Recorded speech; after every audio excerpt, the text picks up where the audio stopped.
Hi guys, mga ka-birthday. Welcome back to another episode. Episode 6 of Storytime with Mr. Green. And during this current vacation ko ngayon, itong vacation ko, meron ako napansin. Napansin ko yung ugali ng Pinoy dito sa Pilipinas. And specifically, yung mga Grab drivers. So, bago ko sabihin yan, please like and subscribe muna tayo dyan. Para naman maengganyo akong ituloy ito. Kahit mga 10, pwede na.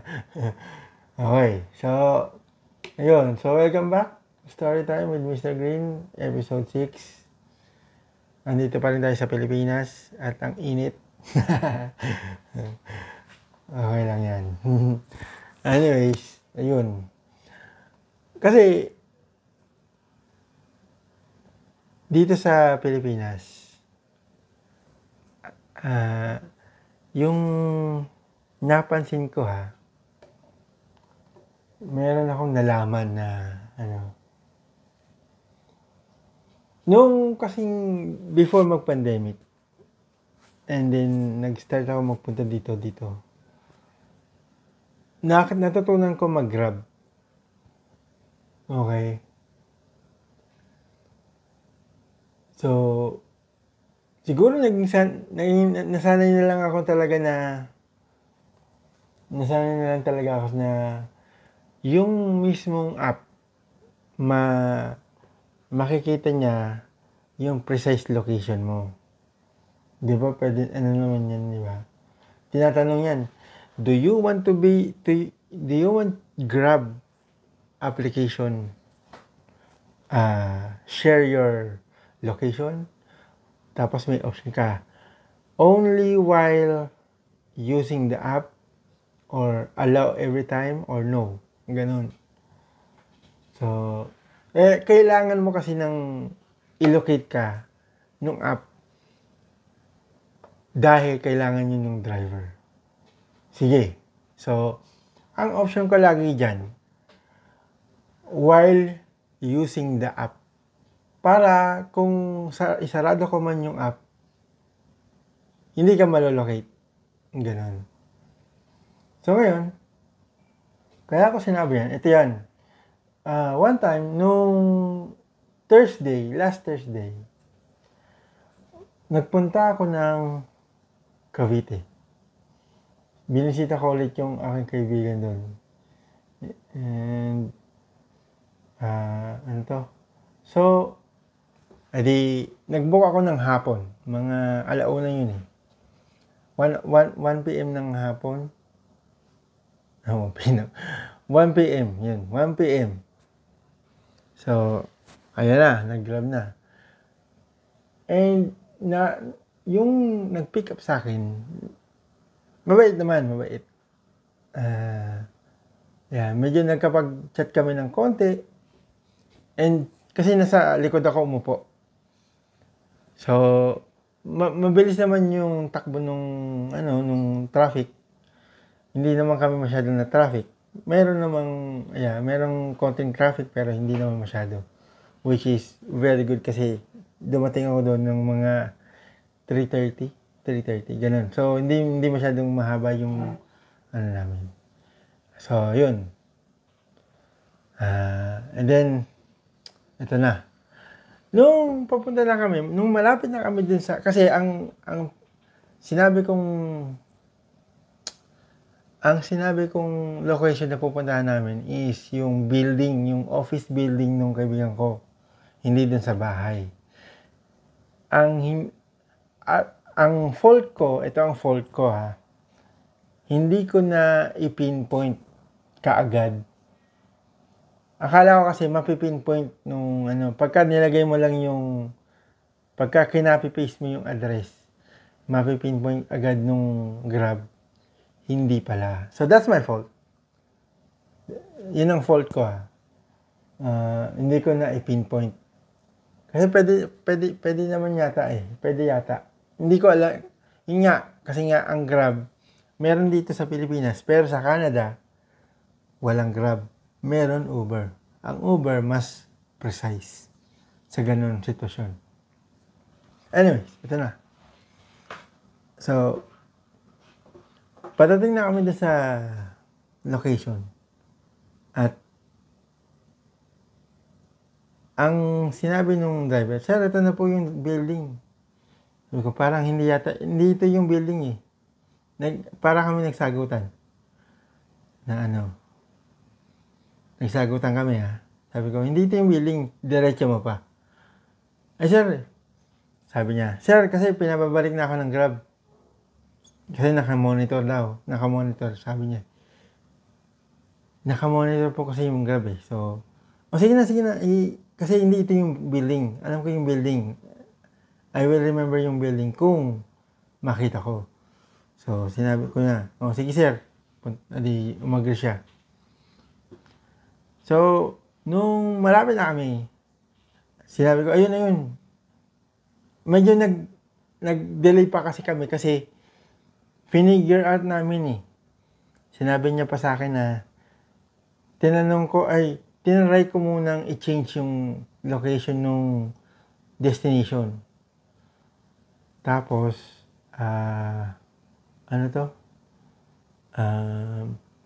siya rin sinabi niya na after nung ginawa ko. Sinabi ko, hindi ko ma-change yung destination kasi ayaw na.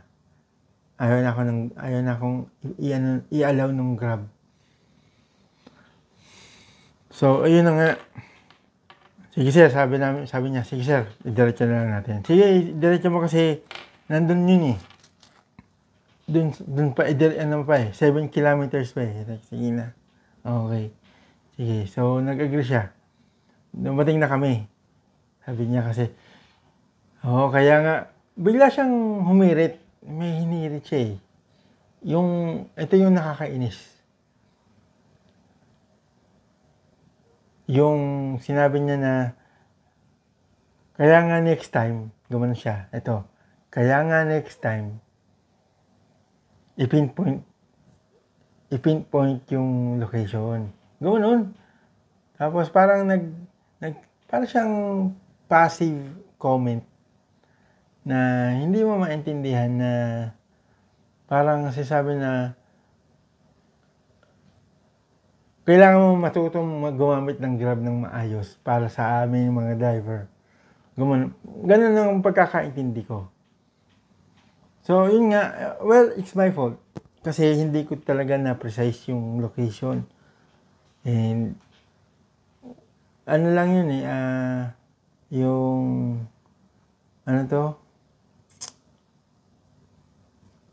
siguro parang,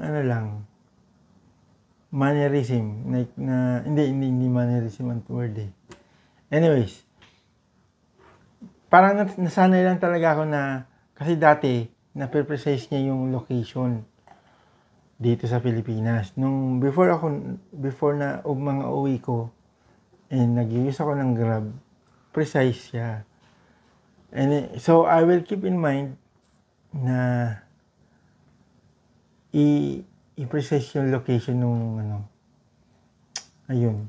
So, medyo nainis ako dun sa comment niya ng gano'n. Kasi, hindi naman dapat na kailangang pero sinabi niya pa rin. Parang, ang pagkakatik ko is, very snarky comment siya. So, okay. Hindi ko na nga pinansin. Umalis na lang ako. Sabi ko, dito ka na lang sir, para hindi ka na yun. So, ayun ang aking experience sa Grab. So, make sure kung kayo uuwi at magbabakasyon, when the time na gumamit kayo ng Grab, make sure na i-precise nyo yung location or at least close to the destination mismo para hindi kayo magkamali At hindi kayo, baka kayo mapagalitan ng mga Grab driver. Hindi nyo alam. Tekain na muna ako. Sakit ng lalamunan ko eh.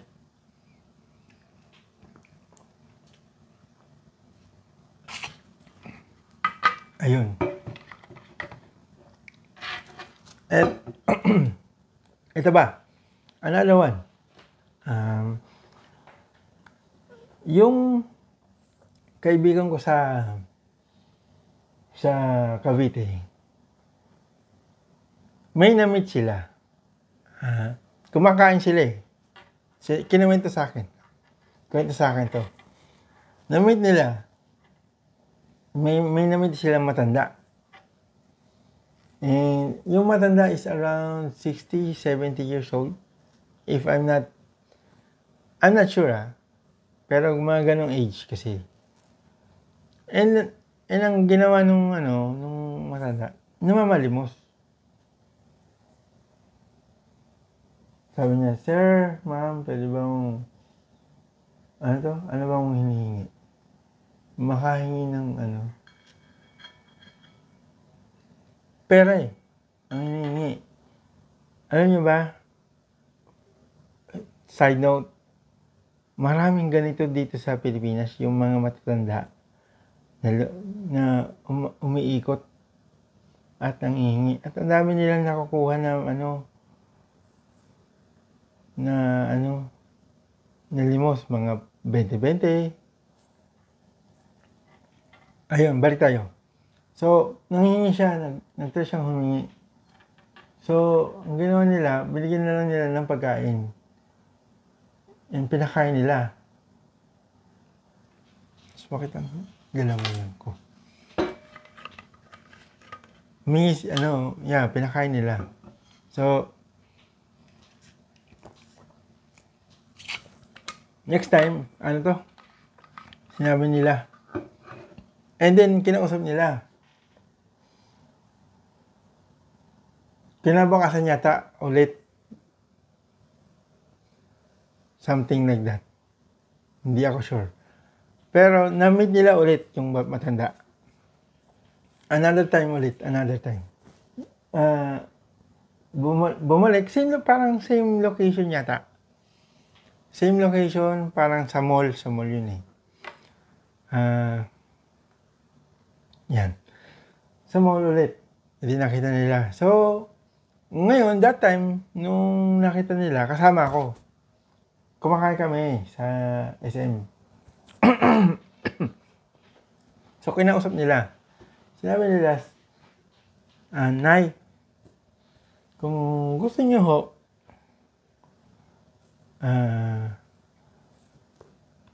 instead na kayo ay magpalabay-labay dito or umikot-ikot dito, suntok sa buwan na meron kayong makukuha na pagkain or pera, bakit hindi na lang kayo magtrabaho sa amin? Kasi meron silang 2-year-old na baby. And tinanong nila si nanay kung pwede siya na mag-alaga. Ito ang sagot nung hindi kagad sumagot yung ali. Ang ginawa nung ali, ang sinabi yata ng kaibigan ko, Nay, pwede niyo pag-isipan, tapos punta kayo dito sa office namin kasi yung event na nangyari last time. Yung event na pinuntahan ko na bagong office nila binuksan. So, ayun, nagpunta siya, si nanay. Tapos binigyan ng pagkain.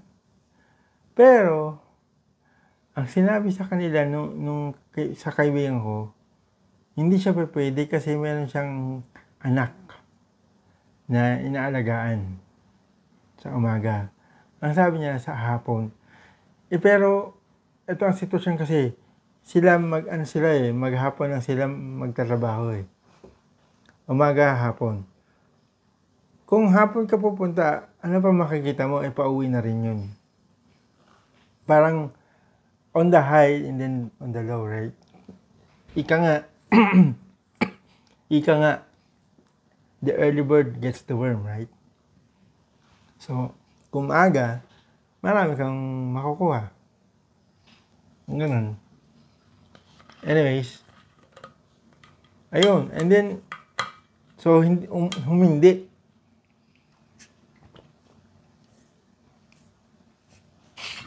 Humindi si nanay. Humindi. And nainis yung kaibigan ko kasi ayan na ang opportunity. Babalik ka, it's either magpapaligoy-ligoy ka, mamamalimos ka. Yun ang gusto mo kaysa sa magtrabaho. Sinabi ko yan sa kaibigan ko, pre, huwag ka na magalit. Kasi, decision niya na yan. Nagdesisyon na siya. Kung may anak siya, okay. Given. Given. Nagdesisyon siya. May anak siya. Gusto niyang alagaan. Sige, parent yun eh. Parent siya. Magulang. Pero, ito, kasi, wag mong i-take na personal kasi, yun na nga, nag-decision siya, and as a parent, kailangan maintindihan mo rin yung sitwasyon niya. Pero ito yun, well, kung gusto niya magpaliboy-liboy ulit, magpalaboy-laboy ulit, sige, hayaan mo na. Wag mo na, basta, ito ang sinabi ko sa kanya, basta ikaw, nagpresenta ka ng opportunity para sa kanya. Magandang loob ka, wholeheartedly. Gusto mo siyang bigyan ng pagkakataon na kumita, kahit maliit. Ayun na yung sa'yo. Sa kanya, nasa sa kanya na yun, and nag-decide na nga siya, hindi na. Yun. Ngayon, ang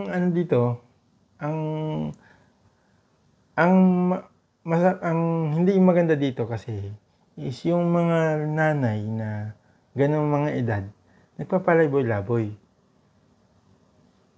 Sana man lang yung mga anak, intindihin sila at least alagaan ang yung wag pabayaan ba?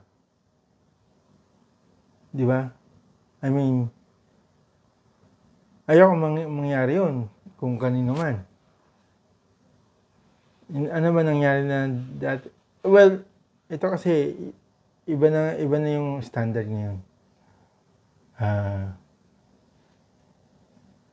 Yung kasing standard ng mga magulang natin, pagka inalagaan tayo, kailangan ibalik natin. Okay. Pero, hindi naman siya, dapat meron din kayong naitaguyod. Ayun, medyo napahaba ulit. Pasensya na ha. Ngayon, like and subscribe. Mr. Green. Continue my vacation. See you again.